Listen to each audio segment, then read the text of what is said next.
മൂന്ന് തരം കണ്ണുനീരിനെ കുറിച്ച് നമ്മൾ ചിന്തിക്കേണ്ടിയിരിക്കുകയാണ്.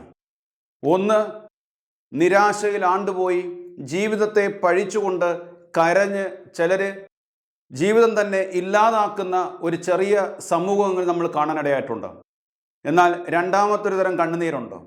ജീവിതത്തിൻ്റെ പ്രതിസന്ധി ഘട്ടങ്ങളിലും ദുരിതങ്ങളിലും പ്രശ്നങ്ങളുടെ നടുവിലും ഓടി യേശുവിൻ്റെ അരികിലേക്ക് ചെന്നുകൊണ്ട് യേശുവിനെ നോക്കി കരയുന്ന ചില ജീവിതങ്ങൾ നമ്മൾ കണ്ടുമുട്ടാറുണ്ട്.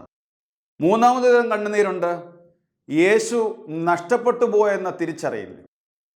ജീവിതത്തിൻ്റെ ഒരു യാത്രയുടെ മധ്യത്തിൽ എവിടെയോ വെച്ച് ചില പാപത്തിൽ വീണ് യേശു നഷ്ടപ്പെട്ട് യേശുവിൻ്റെ സാന്നിധ്യം അനുഭവിക്കാൻ പറ്റുന്നില്ല എന്നുള്ള വേദനയിൽ ചങ്കിൽ നിന്നുയരുന്ന നിലവിളിയുണ്ട്.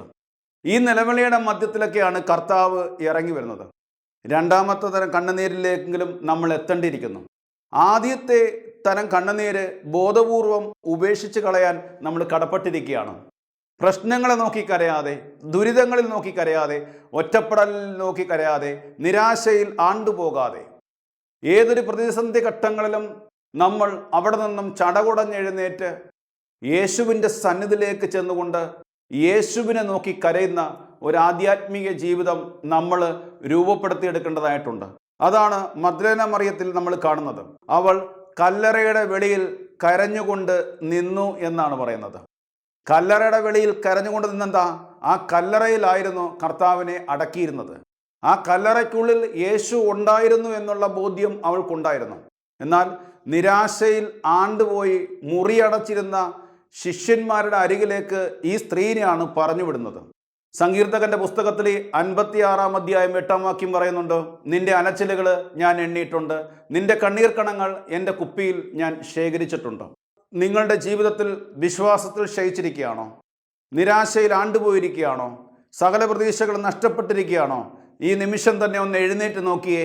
കർത്താവ് നിങ്ങളെ കാത്തിരിക്കുന്നുള്ള ബോധ്യത്തിൽ ആ കണ്ണുനീര് എണ്ണിത്തിട്ടപ്പെടുത്തിയിരിക്കുന്ന കർത്താവ് അതിനൊരു പ്രതിഫലവും വെച്ചിട്ടുണ്ട്. അതായത് കുപ്പിയിൽ ശേഖരിക്കുന്നത് വിലപിടിപ്പുള്ള വസ്തുക്കളാണ്. ഉറുമ്പരിക്കാതിരിക്കാൻ, ഉറുമ്പ് കയറാതിരിക്കാൻ പൂട്ടി സൂക്ഷിക്കുന്നത് എന്താണ്? ഈ ലോകത്തിലെ വിലപിടിപ്പുള്ള വസ്തുക്കളാണ്.